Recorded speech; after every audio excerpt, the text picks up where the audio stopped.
El eco de los pasos apresurados en el pasillo del hospital retumbaba como un tambor que marcaba la cuenta regresiva del destino.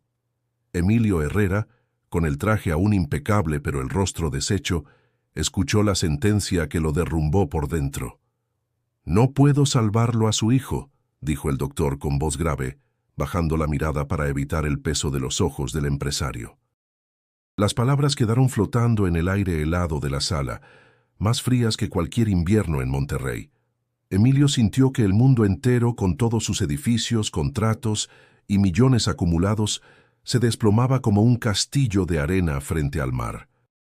Si quieres conocer historias que conmueven hasta lo más profundo y nos recuerdan la fuerza de la vida, suscríbete ahora al canal y acompáñanos en este viaje.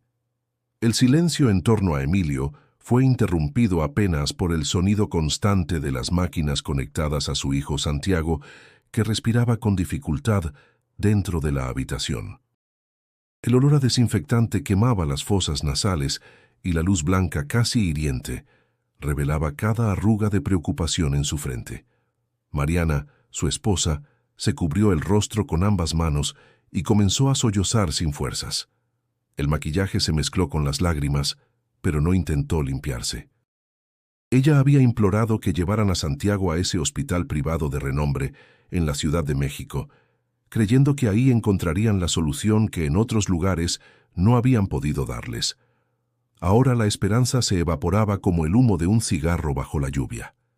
«Tiene que haber algo más, doctor», insistió Emilio, aferrándose a la idea de que el dinero podía comprarlo todo.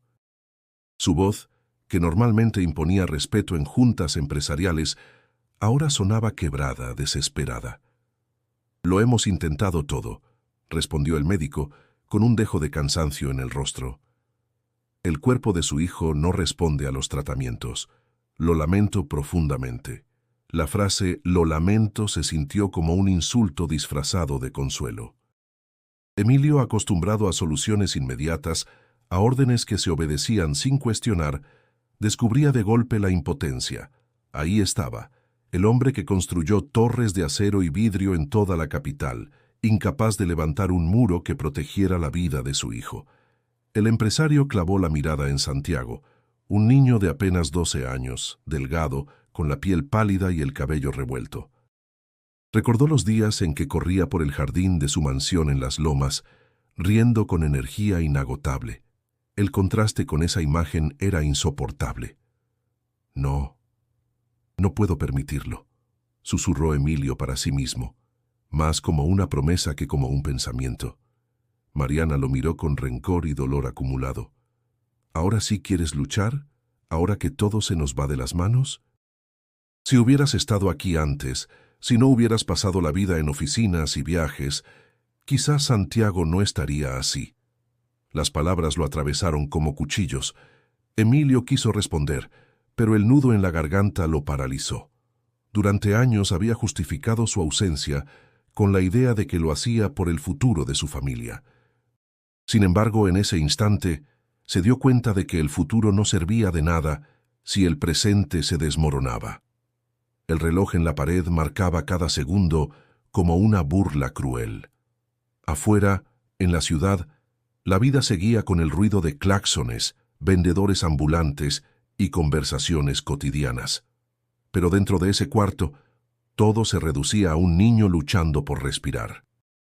La impotencia de Emilio se transformaba en rabia contenida, pero no sabía contra quién dirigirla. ¿Contra los médicos? ¿Contra Dios? ¿Contra sí mismo? Se sentía atrapado en un laberinto sin salida, donde cada pasillo conducía a la misma frase del doctor: «No puedo salvarlo a su hijo». En su interior algo estaba a punto de quebrarse o de despertar. Y aunque todavía no lo sabía, la aparición de alguien inesperado en ese hospital cambiaría el rumbo de su vida para siempre. El hospital privado en la colonia Roma estaba resguardado por guardias uniformados que revisaban a cada visitante con un rigor casi militar. Pero entre el ir y venir de pacientes y familiares, un niño logró colarse. Delgado, con una camiseta deslavada y un pantalón demasiado grande para su talla, caminaba con pasos ágiles, como quien conoce de memoria el arte de escabullirse sin ser visto. Ese niño era Mateo. Su mirada era rápida, alerta, como si todo el tiempo midiera los movimientos de los demás. Con apenas 13 años, cargaba en los hombros el peso de alguien que había vivido demasiado. En sus bolsillos llevaba dulces que intentaba vender en los semáforos y algunas monedas que tintineaban con un sonido humilde, muy distinto al metálico de las tarjetas de crédito que dominaban el hospital. Entró casi por accidente, escapando de un guardia que lo había sorprendido afuera, ofreciendo chocolates a los visitantes. La adrenalina lo hizo correr por el pasillo y de pronto se encontró frente a una puerta entreabierta. Desde dentro, escuchó un llanto ahogado, voces tensas, y algo lo detuvo. Una curiosidad extraña, un instinto que ni él mismo podía explicar. Se asomó con cautela y lo vio, un hombre trajeado con el rostro endurecido por el dolor, de pie junto a la cama de un niño conectado a máquinas. A su lado, una mujer se derrumbaba en llanto. Mateo reconoció en sus ojos algo que le era familiar, aunque provenía de un mundo distinto, la desesperación pura. El doctor salía en ese momento con un suspiro de derrota que contrastaba con su bata impecable. Mateo no entendió todo lo que decían, pero una frase se le quedó grabada. No puedo salvarlo a su hijo. El corazón del niño callejero latió con fuerza. Recordó a su hermanita Lupita, esperándolo en la azotea donde dormían. Recordó las veces en que pensó perderla por una fiebre sin medicinas y cómo había corrido por farmacias rogando por una oportunidad. El dolor de aquel hombre rico no le era ajeno, al contrario, lo sintió como propio. Sin pensarlo demasiado, dio un paso al frente. Emilio, atrapado en su tormenta interior, giró apenas y se encontró con aquel intruso inesperado. La diferencia entre ambos mundos era abismal, un millonario con traje hecho a la medida y un niño con zapatos gastados que apenas se sostenían. «¿Qué haces aquí?», preguntó Emilio con tono áspero, acostumbrado a que su sola voz impusiera autoridad. Mateo no retrocedió. Lo miró fijo, con una mezcla de descaro y compasión que descolocó al empresario. Luego se acercó lo suficiente para que nadie más escuchara y susurró algo breve, apenas un par de frases al oído. Emilio sintió un estremecimiento extraño. Las palabras eran sencillas, pero habían sido dichas con una certeza que lo desarmó. No podía explicarlo. Era como si en la voz de aquel niño hubiera una llave que abría una puerta oculta en medio de la oscuridad. Mariana, confundida, intentó apartar al muchacho. «Vete de aquí. No tienes nada que hacer en este lugar».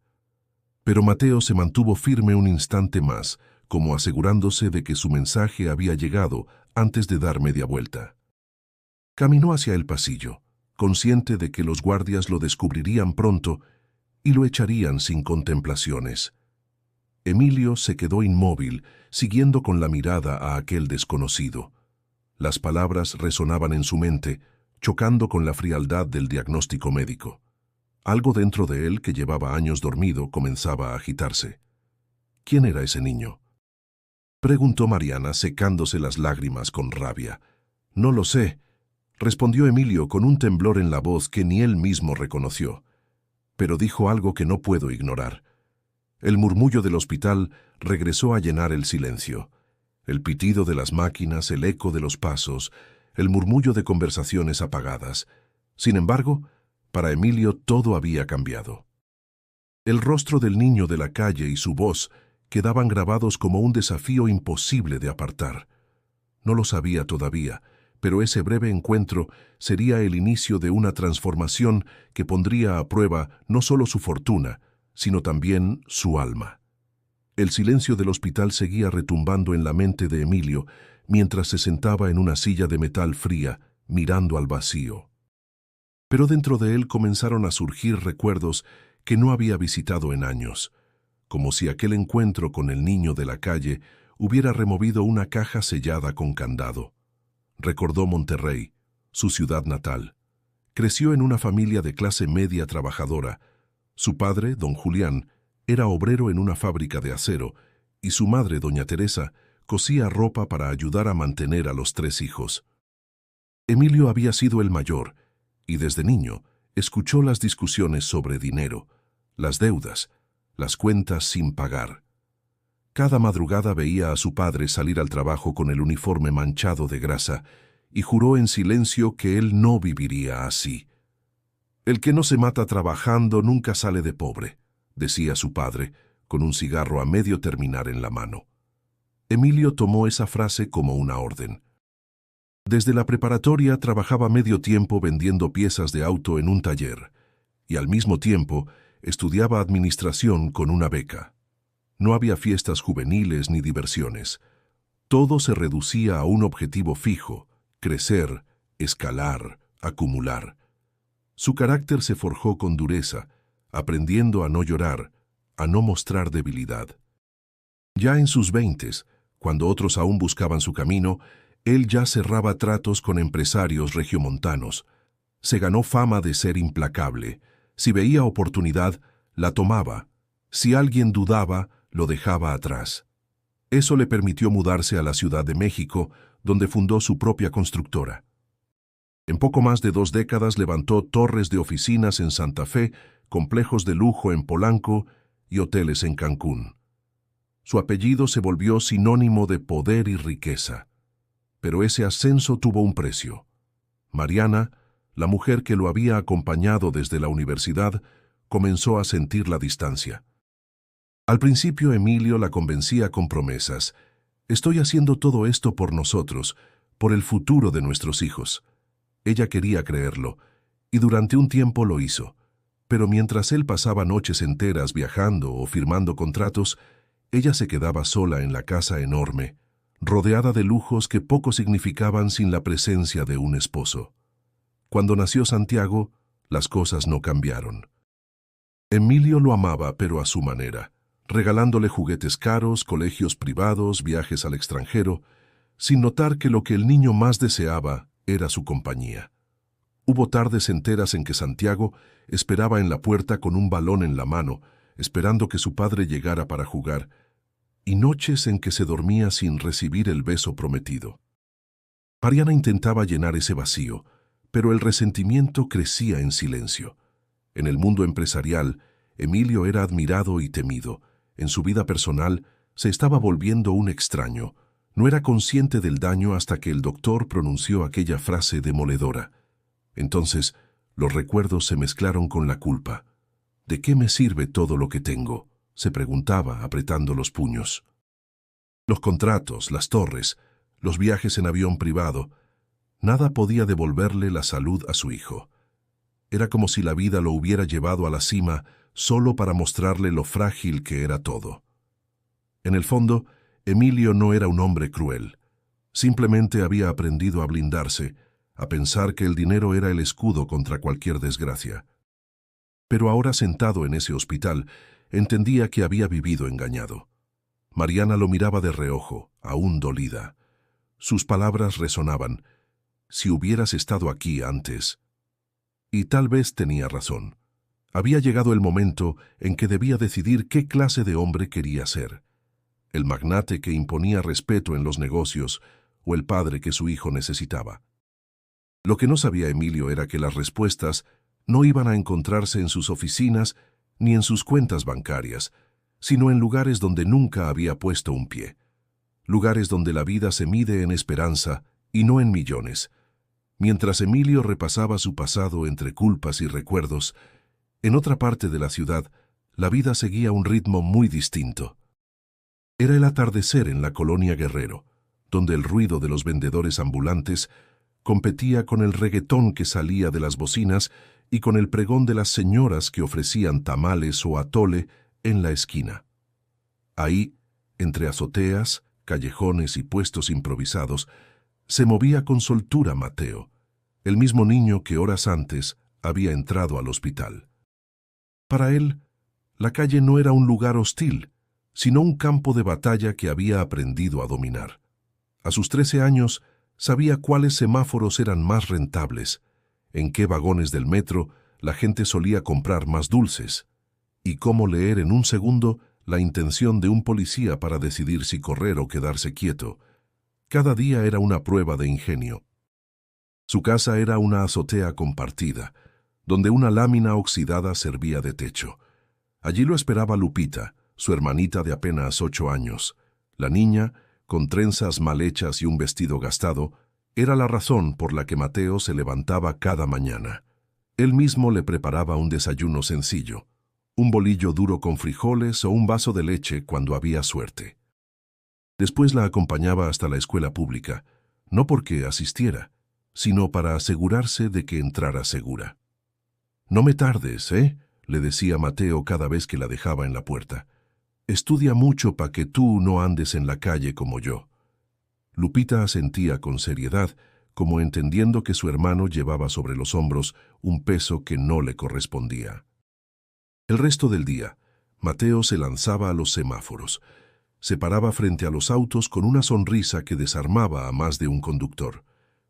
«Lleve sus dulces, jefe, pa' que no diga que la vida es tan amarga», decía con picardía, y a veces lograba arrancar una risa. No siempre vendía y más de una vez recibía insultos o indiferencia, pero él había aprendido a no tomárselo personal.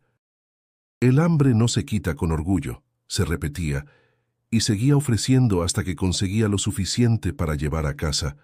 Por las noches, cuando regresaba con las monedas contadas, Lupita lo esperaba con los ojos brillantes. Él le inventaba cuentos inspirados en lo que había visto en la calle: un perro callejero que quería ser policía, una señora que vendía tamales mágicos que hacían olvidar la tristeza. La niña reía, y en esas risas, Mateo encontraba fuerzas para seguir. No todo era ternura.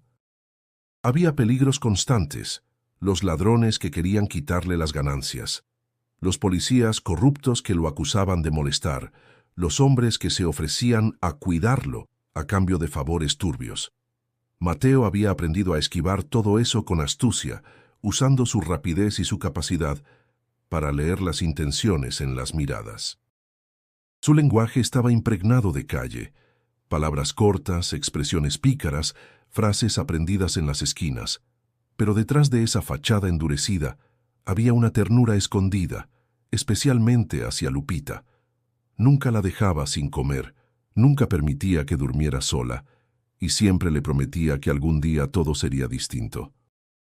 «Un día vas a ver, voy a juntar tanto dinero que ya no vamos a andar pidiendo nada.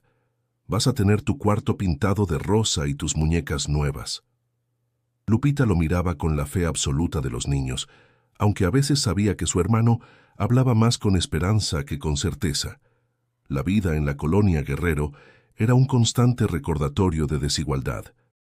Desde la azotea podían ver a lo lejos los edificios modernos de Reforma, iluminados, inalcanzables. Mateo los observaba en silencio, preguntándose qué tipo de gente vivía ahí y si alguna vez él podría acercarse a ese mundo. Lo que no imaginaba era que ya había cruzado la primera frontera. Ese hospital donde había entrado por accidente lo había puesto frente a un hombre que vivía en esa otra realidad. Y aunque todavía no lo sabía, su destino estaba a punto de entrelazarse con él de una forma irreversible. La frase del doctor seguía clavada como una daga en el pecho de Emilio: «No puedo salvarlo a su hijo».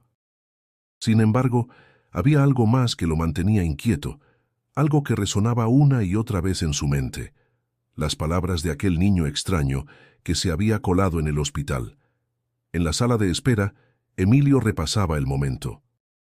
El chico, con esa ropa gastada y los ojos llenos de una mezcla de descaro y ternura, se le había acercado sin miedo y le susurró al oído: «Vaya a la colonia Guerrero, busque a doña Carmen. Ella sabe lo que los doctores no dicen». La voz era firme, como si no hablara desde la inocencia, sino desde una experiencia amarga que no correspondía a su edad. Emilio no supo qué responder en ese instante, paralizado por la audacia del niño. Y ahora, con el paso de las horas, la intriga crecía. Mariana lo notó. Caminaba de un lado a otro, con el rostro cansado y la desesperación marcada en cada gesto. «¿Qué pasa contigo, Emilio? Desde que ese mocoso entró no has dejado de pensarlo. ¿Qué fue lo que te dijo?». El empresario dudó. ¿Cómo explicarle que un desconocido, un niño de la calle, había puesto en duda la palabra de los médicos más prestigiosos del país. «Nada importante», respondió al fin, evitando su mirada. «Solo tonterías». Mariana no le creyó. Lo conocía demasiado bien para saber cuándo mentía. Pero decidió guardar silencio, porque la prioridad era Santiago, que cada vez respiraba con más dificultad. Las horas siguientes fueron un suplicio. El pitido de las máquinas, el olor penetrante a desinfectante, el murmullo de enfermeras entrando y saliendo. Emilio permanecía al lado de la cama de su hijo, acariciando su mano fría, sin saber qué más hacer. La impotencia lo estaba desgastando. En la madrugada, cuando Mariana finalmente se quedó dormida en un sillón, Emilio salió al pasillo. Se apoyó en la pared y cerró los ojos. El recuerdo del niño regresó, claro como si lo tuviera frente a él. Busque a doña Carmen. Emilio nunca había creído en nada que no pudiera explicarse con números, contratos o diagnósticos médicos. Pero aquella voz había encendido algo que no sabía nombrar. Esperanza. Una esperanza irracional, sí, pero viva. De pronto escuchó pasos. Era el mismo doctor que lo había atendido antes. «Señor Herrera, lo lamento. Los medicamentos no están funcionando como esperábamos». La noticia cayó como un balde de agua helada. Emilio tragó saliva, tratando de mantener la calma. «¿No hay otra opción?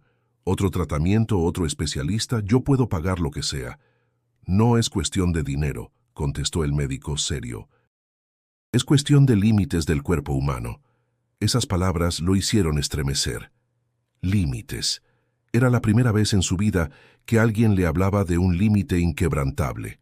Para Emilio, siempre había existido una forma de ganar, de resolver, de comprar soluciones. Pero esta vez no. Al regresar a la habitación, miró a su hijo dormido y a su esposa exhausta. Sintió un impulso extraño, una mezcla de rebeldía y fe. Recordó la dirección que el niño le había susurrado, con una seguridad que aún lo desconcertaba. Se sentó, respiró hondo y murmuró para sí: «¿Y si...?» La duda se convirtió en semilla, una semilla que comenzaba a germinar en medio del dolor. Emilio no lo aceptaba del todo, pero en el fondo sabía que ya no podía ignorar ese mensaje. El amanecer se filtraba por las ventanas del hospital, pintando de dorado los pasillos silenciosos. Afuera, la ciudad despertaba con vendedores de tamales en las esquinas y camiones abarrotados rumbo al trabajo. Mientras tanto, dentro de él, Emilio empezaba a debatirse entre el mundo de certezas en el que había vivido y la posibilidad de algo distinto. Por primera vez en mucho tiempo, el empresario sintió que no tenía el control, y esa falta de control lo empujaba hacia un camino desconocido, el que lo llevaría a buscar respuestas más allá de los muros del hospital. Emilio no podía quitarse de la mente aquella dirección que el niño le había dado. Se repetía una y otra vez, como si estuviera grabada a fuego. Pero cada vez que pensaba en seguirla, un muro invisible se levantaba frente a él. Su orgullo, sus prejuicios, el miedo a parecer un tonto. Al amanecer, mientras desayunaba un café frío en la cafetería del hospital, su socio más cercano, Rodrigo, apareció con el celular en la mano. Tenía la mirada preocupada, aunque su tono sonaba más calculador que empático. «Emilio, necesitamos que firmes estos documentos. La licitación de Querétaro no puede esperar». El empresario, con ojeras profundas y la camisa arrugada, lo miró sin interés. «Rodrigo, mi hijo está debatiéndose entre la vida y la muerte. No me hables de contratos ahora». «Lo sé, hermano, pero no puedes descuidar todo. Tú siempre dijiste que los negocios no se detienen por nada». La frase le cayó pesada, como un recordatorio cruel de la persona que había sido. Emilio apretó la mandíbula. Pues quizá estaba equivocado. Rodrigo frunció el ceño, sorprendido. No era la respuesta que esperaba. «¿Qué estás diciendo? No puedes permitir que la desesperación te nuble la razón. Vi cómo hablaste con ese mocoso ayer. No me digas que vas a creer en supersticiones de callejón». La furia se mezcló con la duda dentro de Emilio. Ese mocoso, como lo llamas, tuvo más valor que cualquiera de nosotros, y me dio una pista que, no sé, Rodrigo, siento que no debo ignorar. El socio lo miró como si estuviera perdiendo la cabeza. ¿De verdad piensas arriesgar la salud de tu hijo por escuchar a un niño de la calle? Eso es absurdo. Emilio se levantó bruscamente, derramando un poco de café sobre la mesa. Lo que es absurdo es quedarme de brazos cruzados mientras los médicos me dicen que no hay nada más que hacer. La conversación terminó ahí. Rodrigo salió indignado, murmurando sobre reputaciones y negocios. Pero la semilla de la duda había crecido aún más en Emilio. Horas después, Mariana lo enfrentó en la habitación de Santiago. El niño dormía, débil, con la respiración entrecortada. Ella, con el rostro cansado pero firme, habló sin rodeos. «Te vi anoche. Sé que piensas en lo que ese niño te dijo. ¿De verdad estás considerando seguir una dirección cualquiera en una colonia peligrosa?» Emilio respiró hondo. «Mariana, ya lo intentamos todo. Los doctores no ofrecen más opciones, y si existe, aunque sea una posibilidad, no puedo descartarla». «¿Y si es una trampa?», replicó ella con la voz temblorosa. «¿Y si lo único que consigues es perder el poco tiempo que nos queda?». Las palabras golpearon como martillo. Emilio sabía que podía ser un engaño, pero también sabía que quedarse quieto lo estaba matando en vida.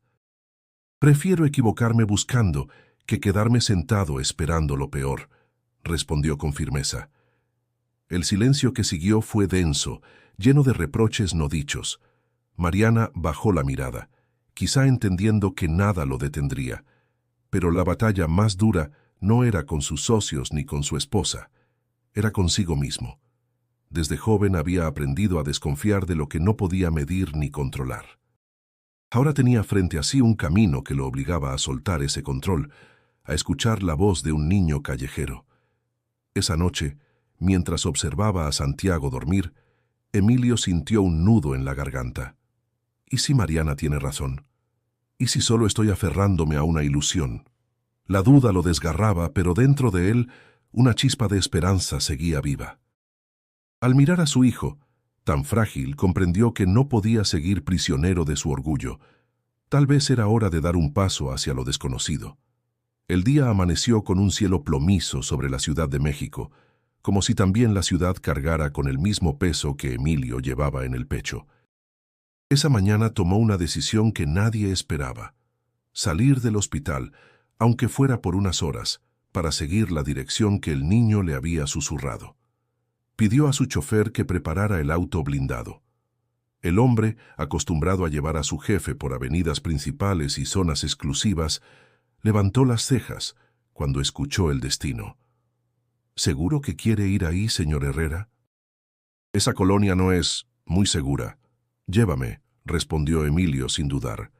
El camino fue un contraste brutal. Desde el vidrio polarizado observaba cómo las avenidas limpias y ordenadas del centro se transformaban en calles abarrotadas, llenas de puestos improvisados, grafitis en cada pared y edificios descascarados que parecían sostenerse por pura terquedad. Los vendedores ambulantes ofrecían tacos de canasta, tamales o aguas frescas con voces fuertes, intentando hacerse escuchar sobre el rugido del tráfico. Emilio apretaba el puño en silencio. Nunca había pisado un lugar así. Para él, la ciudad siempre había sido salas de juntas, restaurantes caros y hoteles de lujo. Ahora estaba entrando a un mundo donde la vida se medía en monedas, no en millones. El chofer estacionó el auto en una esquina y lo miró con nerviosismo. «Señor, ¿quiere que lo espere aquí?» «Sí, no te muevas hasta que yo regrese». Emilio bajó del vehículo y sintió de inmediato el golpe de realidad. El olor a fritanga mezclado con gasolina, el bullicio de niños jugando en la calle con pelotas viejas, el sonido metálico de un carrito de elotes pasando. La gente lo miraba de reojo. Su traje impecable desentonaba en ese escenario. Avanzó con pasos firmes, aunque por dentro se sentía inseguro. Preguntó a una señora que vendía gorditas. «Disculpe, ¿sabe dónde vive una señora llamada Doña Carmen?» La mujer lo escaneó de arriba abajo, desconfiada. «¿Y usted quién es para buscarla?» «Solo necesito hablar con ella. Es algo importante». La vendedora dudó. Luego señaló con la barbilla hacia una callejuela. Allá, pasando la tienda de abarrotes, en la casa pintada de azul. Pero aguas, porque aquí no cualquiera es bienvenido. Emilio agradeció con un gesto y siguió su camino. Mientras avanzaba, percibía cada detalle. Los murales de colores vivos que narraban historias de luchas populares, los perros flacos husmeando entre bolsas de basura, los niños que reían sin preocuparse de la precariedad que los rodeaba. Un adolescente con gorra se le acercó desconfiado. «¿Qué busca, jefe? Aquí no se anda preguntando así nada más». «Busco a doña Carmen». El muchacho lo midió un instante y luego chasqueó la lengua. «Siga derecho, pero no saque su cartera ni el celular, o se los vuelan». Emilio asintió, sorprendido por la advertencia franca. Su corazón latía más rápido de lo normal. No era miedo a un asalto, era la incomodidad de sentirse fuera de lugar, vulnerable en un mundo que no entendía. Finalmente, llegó a la casa señalada. Era una construcción modesta, con paredes pintadas de azul que se descascaraban por la humedad. En la entrada había macetas con plantas medicinales: ruda, albahaca, sábila. El olor era intenso, mezcla de tierra y hierbas recién cortadas. Se detuvo frente a la puerta. Dudó un momento, pensando en lo absurdo que parecía. Un empresario millonario acostumbrado a moverse entre médicos privados y clínicas de lujo, buscando a una mujer desconocida en un barrio marginado porque un niño de la calle se lo había indicado. Pero entonces recordó el rostro pálido de Santiago y el sonido frágil de su respiración. Eso bastó para darle valor. Tocó la puerta 3 veces con fuerza. Del interior se escucharon pasos arrastrados y una voz firme de mujer que preguntó: «¿Quién anda?». Emilio tragó saliva y respondió: «Me llamo Emilio Herrera. Busco a doña Carmen». La puerta comenzó a abrirse lentamente y Emilio supo que estaba cruzando un umbral que podría cambiarlo para siempre. La puerta se abrió despacio, revelando a una mujer de cabello canoso, recogido en un moño bajo y ojos oscuros que transmitían firmeza. Vestía un rebozo color vino y llevaba un rosario entre los dedos, no como adorno, sino como si lo hubiera usado toda la vida. «Soy doña Carmen», dijo con voz grave. «¿Qué se le ofrece?». Emilio vaciló un instante. No sabía por dónde empezar. Sus labios temblaron antes de soltar las palabras. «Mi hijo está enfermo. Los doctores dicen que no hay nada que hacer, y alguien me dijo que usted podría ayudarme». Los ojos de la mujer se entrecerraron, como evaluándolo. «¿Quién lo mandó?». «Un niño. Mateo creo que se llama». Doña Carmen suspiró y asintió levemente. «Ese chamaco siempre anda metido donde no debe, pero tiene buen corazón. Pase». El interior de la casa era sencillo, pero impregnado de un ambiente distinto al del mundo de Emilio. El olor a hierbas secándose en cuerdas colgadas del techo, frascos con raíces y líquidos de colores alineados en repisas, imágenes de santos junto a veladoras consumidas a la mitad. Una mezcla de lo místico y lo terrenal. Emilio se sentó en una silla de madera. Doña Carmen lo observaba con calma, como quien ha visto entrar a muchas personas desesperadas antes que él. «Mire, señor», empezó ella, «yo no hago milagros, eso se lo dejo a Dios, pero la tierra tiene remedios que los médicos de bata blanca a veces desprecian. Aquí se curan cuerpos, pero también almas». Emilio apretó los puños. «Yo no busco supersticiones. Solo necesito una oportunidad para salvar a mi hijo. Y eso es lo que todos dicen cuando entran aquí», replicó la mujer sin alterarse. «Pero la verdad es que usted viene porque ya perdió la fe en lo que conoce». Las palabras lo golpearon con dureza. Era cierto, estaba ahí porque lo demás había fallado. Doña Carmen comenzó a sacar frascos y a colocar sobre la mesa hierbas frescas. Manzanilla, árnica, gordolobo. Su hijo necesita fortalecer lo que todavía tiene vivo. No le prometo que va a sanar de un día para otro, ni que nunca volverá a enfermar. Pero sí puedo ayudarle a que recupere fuerzas. El cuerpo es sabio si se le da lo que pide». Emilio miró las plantas con escepticismo. ¿Cómo podían esas hojas marchitas competir con las máquinas del hospital? Sin embargo, había algo en el tono sereno de la mujer que lo desarmaba. ¿Y usted cómo sabe todo esto?, preguntó. Porque llevo 40 años viendo gente que llega cuando los doctores ya se rindieron. Algunos se salvan, otros no, pero todos encuentran paz. La medicina no es solo pastillas y jeringas. Es también escuchar lo que el cuerpo y el corazón reclaman. En ese instante, apareció en la puerta una figura familiar.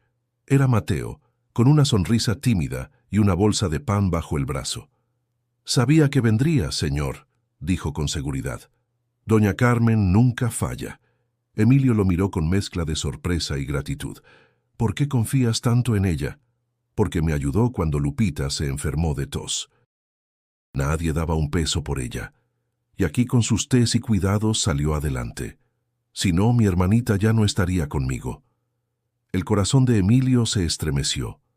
Ese testimonio sencillo, dicho con la franqueza de un niño, valía más que cualquier estudio científico. Doña Carmen le sirvió un vaso con una infusión caliente y le indicó que lo probara. Antes de dar, hay que recibir. Si usted no se abre, no podrá ayudar a su hijo. El líquido era amargo, pero Emilio lo bebió. En ese gesto, sintió que estaba cruzando un límite invisible, el de la arrogancia hacia la humildad. Esa noche, cuando salió de la Casa Azul, llevaba en las manos una bolsa con frascos y hierbas. No estaba convencido del todo, pero había dado el primer paso hacia un camino que nunca imaginó recorrer. Emilio regresó al hospital con la bolsa de frascos y hierbas que doña Carmen le había entregado. Caminó por los pasillos, sintiendo el peso de las miradas. Médicos impecables en sus batas blancas, enfermeras que lo saludaban con respeto y familiares que lo reconocían como el empresario poderoso que era. Ninguno de ellos sabía lo que traía entre manos, ni el torbellino de pensamientos que lo atormentaba. Mariana lo esperaba en la habitación de Santiago, con los ojos rojos de tanto llorar. Cuando vio la bolsa, arqueó las cejas. «¿Qué es eso?», preguntó con tono desconfiado. «Remedios», respondió Emilio intentando sonar firme. «Una mujer, doña Carmen, dice que puede ayudar». Mariana lo miró como si acabara de perder la razón. «¿Estás escuchándote? ¿De verdad piensas que unas hierbas van a salvar lo que los mejores médicos del país no pudieron?». La voz de ella se quebró y Emilio bajó la mirada. «No lo sé», admitió. «Solo sé que no puedo quedarme sin hacer nada». Antes de que Mariana pudiera responder, entró el doctor principal revisando la carpeta de exámenes de Santiago. Su rostro serio anunciaba malas noticias. «Señor Herrera, señora, la situación es crítica. La única opción que queda es una cirugía experimental, costosa y con riesgos muy altos. No hay garantía de éxito». El silencio fue sofocante. Mariana se llevó las manos al rostro mientras Emilio trataba de ordenar sus ideas. Finalmente habló. «¿Y si el cuerpo de mi hijo no resiste?». «Es probable que no lo haga», admitió el médico, con brutal honestidad. «Pero no hay alternativa. Si no lo operamos, el desenlace será inevitable». Las palabras quedaron flotando en el aire como un golpe directo al corazón. Emilio pensó en los frascos de la bolsa. Una parte de él quería reírse de sí mismo. ¿Cómo podía comparar la precisión de una cirugía con un puñado de hojas secas? Pero otra parte, la que había visto la seguridad de doña Carmen y la fe de Mateo, le gritaba que no descartara esa opción. Mariana rompió el silencio con voz desesperada. «Hagamos la cirugía. No podemos arriesgarnos a perderlo por confiar en remedios de mercado». Emilio la miró, con el alma dividida. «¿Y si lo que propones lo mata en el intento? ¿Y si estamos empujándolo al límite sin escucharlo?». El doctor, incómodo, intervino. «Entiendo su angustia, pero deben decidir pronto, cada hora cuenta». Cuando se fueron, Emilio se quedó solo con Santiago. Observó el rostro pálido de su hijo, su respiración agitada, el cuerpo frágil conectado a tubos. Se inclinó y le susurró. «Hijo, no sé qué hacer. No quiero perderte, pero tampoco quiero condenarte a un sufrimiento mayor. Un nudo en la garganta lo obligó a callar. Se levantó y caminó hasta la ventana. Afuera, el sol se ocultaba entre los edificios de la ciudad, tiñendo el cielo de tonos naranjas y rojos. Esa belleza efímera le recordó algo que doña Carmen había dicho. El cuerpo es sabio si se le da lo que pide. El dilema lo desgarraba. Por un lado, su formación de hombre de negocios lo empujaba a confiar en la ciencia, en lo comprobado. Por otro, algo nuevo, extraño, le decía que tal vez la respuesta estaba en lo simple, en lo natural, en lo que nunca había considerado. Cuando Mariana regresó, lo encontró sentado junto a la cama, con la bolsa de remedios a un lado y la carpeta del médico al otro. ¿Ya decidiste?, preguntó ella con los ojos brillando de ansiedad. Emilio no respondió de inmediato. La verdad era que aún no tenía una decisión clara. Lo único que sabía era que su vida, su matrimonio y el destino de su hijo dependían de lo que eligiera en las próximas horas. Y en medio de esa encrucijada, la voz de Mateo resonaba otra vez en su memoria. Ella sabe lo que los doctores no dicen. Esa noche, Emilio no pudo dormir. Se quedó sentado junto a la cama de Santiago, observando cada movimiento débil de su pecho, como si temiera que en cualquier momento dejara de respirar. A su lado estaban la carpeta con la propuesta de cirugía y la bolsa con hierbas de doña Carmen. Dos caminos distintos, opuestos, que parecían burlarse de él con su silencio. Al amanecer, tomó una decisión que sorprendió a todos. Volvió a buscar a Mateo. Le pidió a su chofer que lo llevara otra vez a la colonia Guerrero. El niño lo esperaba en la esquina, con una bolsa de dulces y la mirada despierta. «Sabía que iba a regresar, señor», dijo Mateo con una sonrisa pícara. «No estés tan seguro», replicó Emilio, aunque en el fondo reconocía que aquel niño había ganado un lugar en sus pensamientos. «Necesito entender por qué confías tanto en doña Carmen». Mateo lo guió hasta una banquita frente a la tienda del barrio. Ahí, entre el olor a tortillas recién hechas y el bullicio de la calle, le habló con naturalidad. «Mire, yo no sé de hospitales ni de doctores. Lo único que sé es lo que vi con mis propios ojos. Mi hermana Lupita estaba tan enferma que pensé que se me iba. Nadie nos ayudaba, y en la farmacia no me fiaban ni una pastilla. Fui con doña Carmen, y ella nos dio remedios que parecían sencillos, pero salvaron a mi hermana. ¿Sabe lo que es ver a alguien mejorar cuando ya lo dabas por perdido?» Emilio lo escuchaba con atención, sorprendido por la fuerza de sus palabras. Ese niño hablaba con más convicción que muchos de los hombres de negocios con los que trataba a diario. «¿Y qué ganas tú ayudándome?», preguntó el empresario con desconfianza. «Nada», contestó Mateo encogiéndose de hombros. «Pero sé lo que se siente perderlo todo, y no quiero que usted pase por lo mismo».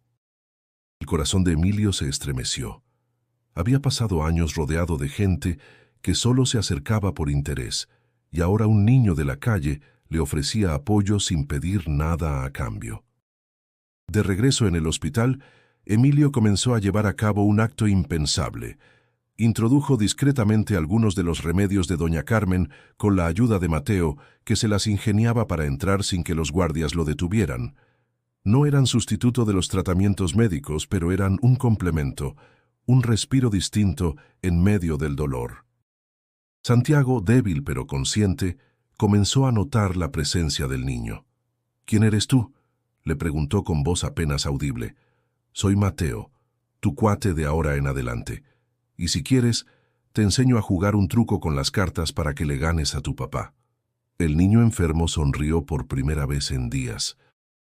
Emilio observó la escena con un nudo en la garganta. Su hijo, que apenas podía moverse, encontraba alegría en un juego simple enseñado por un chico que venía de la calle. Mariana los vio y no pudo evitar conmoverse. Aunque al principio había rechazado la idea, poco a poco empezó a aceptar la presencia de Mateo. El niño traía cuentos, ocurrencias y hasta canciones que distraían a Santiago de su dolor. Cada visita era un recordatorio para Emilio. La riqueza no estaba en los millones, sino en la capacidad de dar esperanza. Y fue en esos momentos cuando comenzó a comprender que su verdadera alianza no estaba ni con sus socios ni con los médicos, sino con esa improbable combinación de un niño callejero y una mujer sabia del barrio. La unión de esos mundos tan distintos le daba fuerzas para seguir, aunque sabía que el camino por delante sería aún más difícil. Los días siguientes trajeron un respiro breve.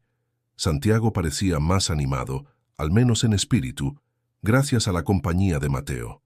Sin embargo, el mundo exterior no tardó en reaccionar a los movimientos de Emilio. La primera sacudida vino de sus propios socios. Rodrigo lo esperaba en la sala de juntas de la constructora, con el gesto endurecido. Había convocado a una reunión de emergencia con los demás directivos. Cuando Emilio entró, percibió un aire de tensión, casi de traición. «Emilio», empezó Rodrigo, «todos estamos preocupados. Has estado ausente de las decisiones clave, y lo que es peor, circulan rumores sobre dónde pasas tu tiempo».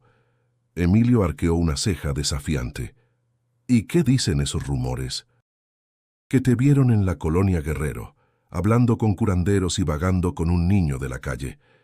¿Tienes idea de lo que eso significa para tu reputación?» Los demás directivos asintieron, murmurando entre sí. Para ellos, la imagen lo era todo. El empresario sólido, intocable, dueño de un emporio, y ahora aquel mismo hombre parecía desviarse hacia terrenos que no comprendían. «Mi hijo se está muriendo», respondió Emilio con voz grave. «Si para salvarlo debo ir al último rincón de esta ciudad, lo haré». Rodrigo golpeó la mesa con la mano. «¿Y nuestros inversionistas? ¿Y los contratos que dependen de ti? No puedes hundirnos a todos por tus decisiones personales». La rabia de Emilio explotó. «Si alguno de ustedes cree que el dinero vale más que la vida de un niño, están libres de irse. Mi prioridad es Santiago, no las ganancias». El silencio cayó como un trueno.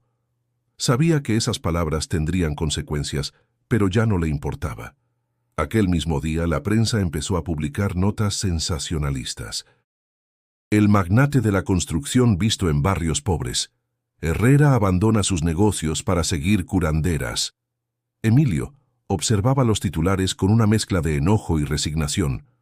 Mariana, al verlo, no pudo contener su frustración. «¿Ves lo que has provocado? Ahora todos creen que estás perdiendo la cabeza. ¿Qué será lo siguiente? ¿Que te llamen loco?»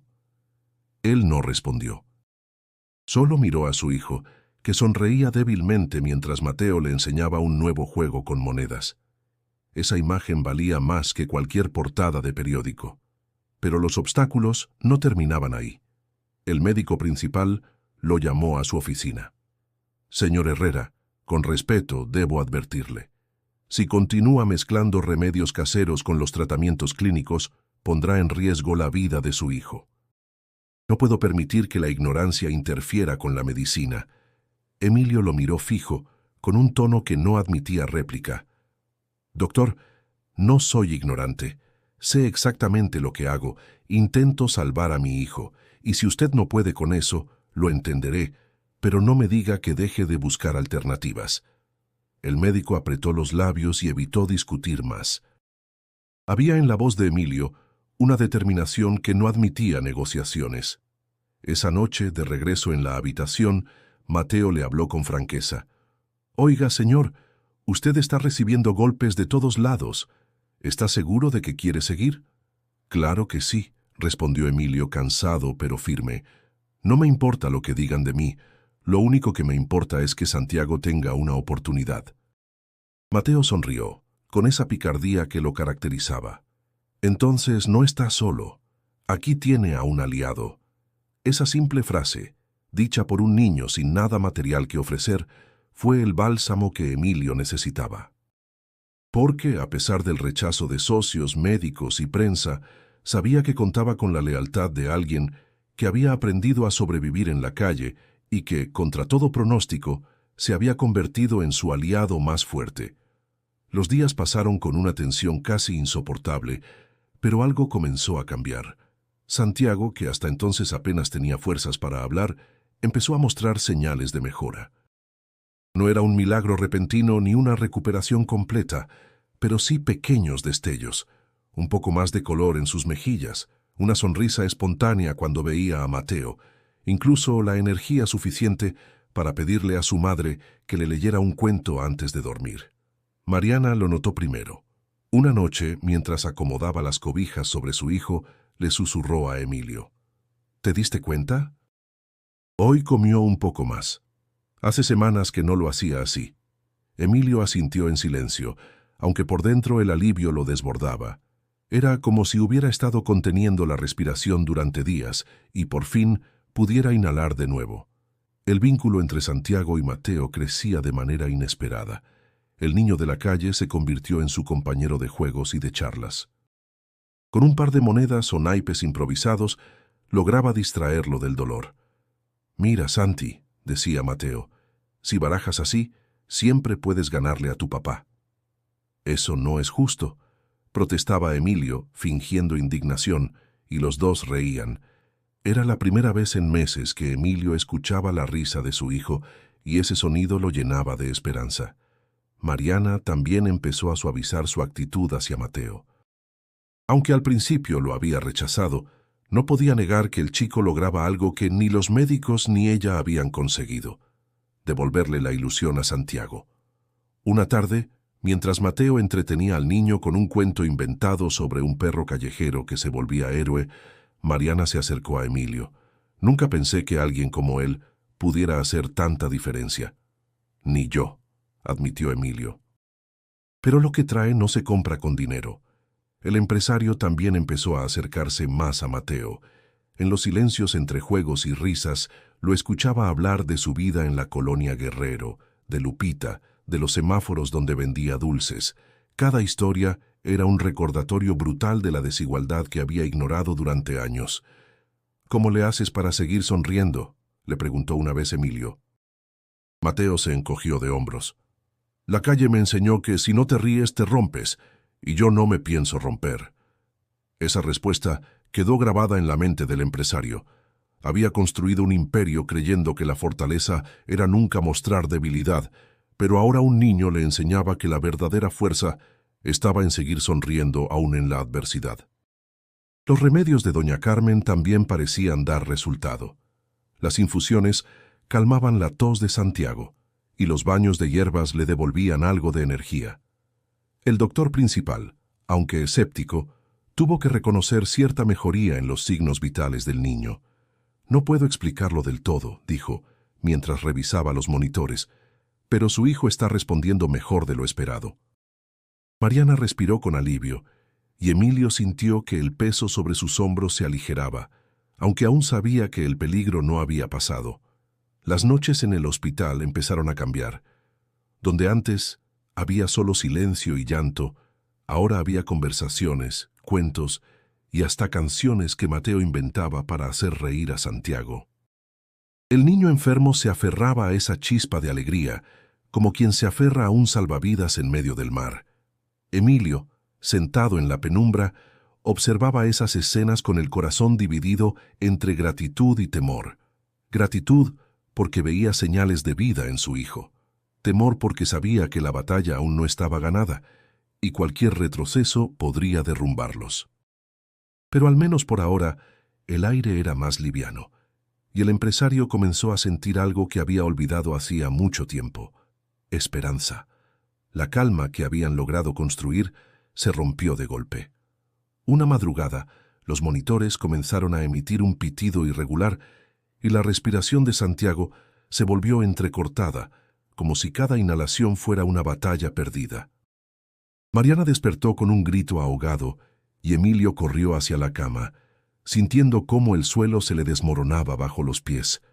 Los médicos entraron de inmediato, ajustando cables y revisando constantes. Uno de ellos murmuró: «Está entrando en crisis. Preparar oxígeno de emergencia». Emilio, con el corazón desbocado, observaba impotente. Las últimas semanas de pequeñas mejorías se evaporaban en cuestión de segundos. Su hijo, que apenas ayer había reído con un truco de Mateo, ahora parecía desvanecerse. Mariana lo miró con lágrimas desesperadas. «Te lo dije, Emilio. Te dije que confiar en remedios caseros era un error. Si lo hubiéramos operado antes, quizá no estaríamos así». El empresario apretó los dientes. No podía culparla. El miedo la estaba destrozando. Pero esas palabras calaban hondo, como si lo acusaran de haber condenado a su hijo. El doctor principal llegó poco después, con gesto grave. No podemos esperar más. La cirugía es la única opción. Si no lo hacemos ahora, no pasará la semana. Emilio se sintió atrapado en una jaula invisible. Doña Carmen le había advertido que el cuerpo de Santiago era frágil, que forzarlo con un procedimiento tan agresivo podría ser fatal. Pero los médicos insistían en que no había tiempo. Esa tarde, Emilio buscó a Mateo en la sala de espera. El niño lo vio llegar con el rostro desencajado y entendió de inmediato. ¿Qué pasó? Santiago empeoró. Dicen que sin cirugía no va a sobrevivir. Mateo bajó la cabeza pensativo. Doña Carmen ya me lo había dicho. Su cuerpo está débil y una operación puede ser demasiado. Pero si no la hacen, también... No terminó la frase. Ambos entendían lo que estaba en juego. «¿Entonces qué hago?», preguntó Emilio con la voz quebrada. «¿Me arriesgo a perderlo en la mesa de operaciones o me resigno a verlo irse poco a poco?». Mateo lo miró con una seriedad que no correspondía a su edad. «Yo no tengo la respuesta, señor. Solo sé que, cuando Lupita estuvo enferma, yo tuve que decidir con lo poco que sabía. Y elegí creer en lo que me daba esperanza». Las palabras, tan simples, lo golpearon como un martillo. Esperanza. Esa era la moneda más cara en ese momento, y Emilio no sabía dónde invertirla. Esa noche, Mariana lo enfrentó con dureza. «Mañana firmaremos la autorización para la cirugía. No pienso quedarme de brazos cruzados mientras tú dudas». «Mariana», intentó decir, pero ella lo interrumpió. «Si de verdad amas a tu hijo, no le niegues la única oportunidad que le queda».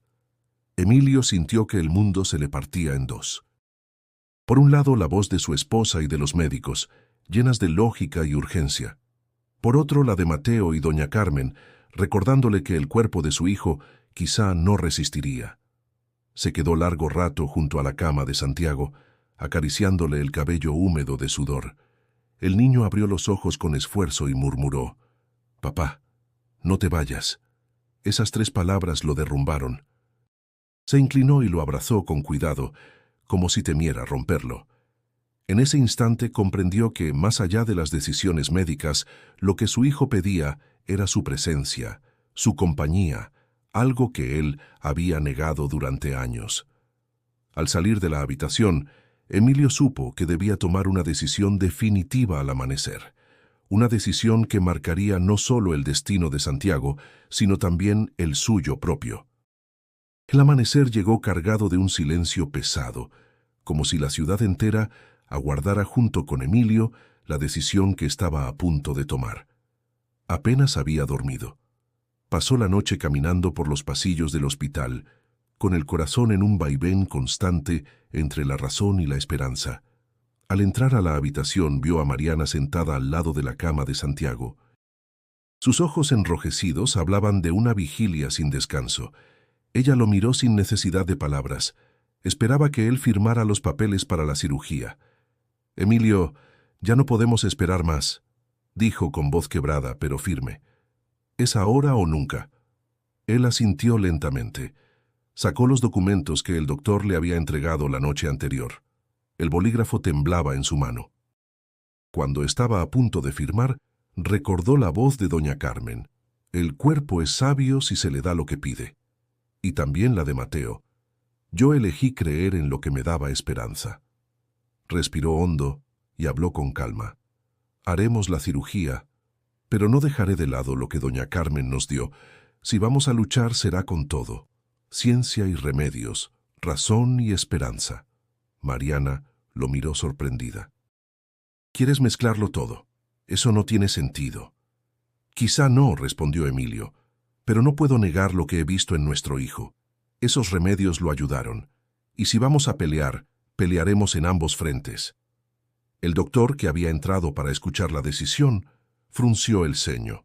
«Señor Herrera, debo advertirle que la cirugía requiere un protocolo estricto. No podemos garantizar resultados si se combinan prácticas externas». «Doctor, dijo Emilio con firmeza. Yo no le estoy pidiendo garantías. Le estoy pidiendo que haga lo mejor de su parte, mientras yo hago lo mejor de la mía. El médico, después de un silencio incómodo, asintió resignado. Muy bien, prepararemos al paciente. Mientras trasladaban a Santiago, Emilio caminaba a su lado, tomándole la mano. Por primera vez no sentía que lo dejaba en manos ajenas, sino que estaba luchando junto a él. Mateo apareció en el pasillo con los ojos atentos. ¿Qué decidieron? Vamos a operarlo, contestó Emilio. Pero seguiremos también lo que tú y doña Carmen nos dieron. El niño sonrió, con una convicción tranquila. Entonces no va a estar solo. La preparación para la cirugía fue un tormento de espera. Mariana lloraba en silencio. Emilio se mantenía erguido pero con el corazón hecho pedazos, y Mateo permanecía sentado cerca, en silencio respetuoso, como si entendiera que su papel no era hablar sino acompañar. Antes de que cerraran las puertas del quirófano, Emilio se inclinó sobre su hijo. «Santiago, eres más fuerte de lo que crees. Yo estoy aquí contigo. Pase lo que pase, no estás solo». El niño abrió los ojos apenas un instante y murmuró débilmente: «Te quiero, papá». Las puertas se cerraron y Emilio sintió que el mundo se apagaba. Se dejó caer en una silla del pasillo con la cabeza entre las manos. Todo lo que había construido, todo lo que había defendido, se reducía ahora a ese momento, a esa delgada línea entre la vida y la muerte. Mateo se acercó y le puso una mano en el hombro. «No pierda la fe. A veces la vida sorprende cuando menos lo esperas». Emilio lo miró con lágrimas contenidas.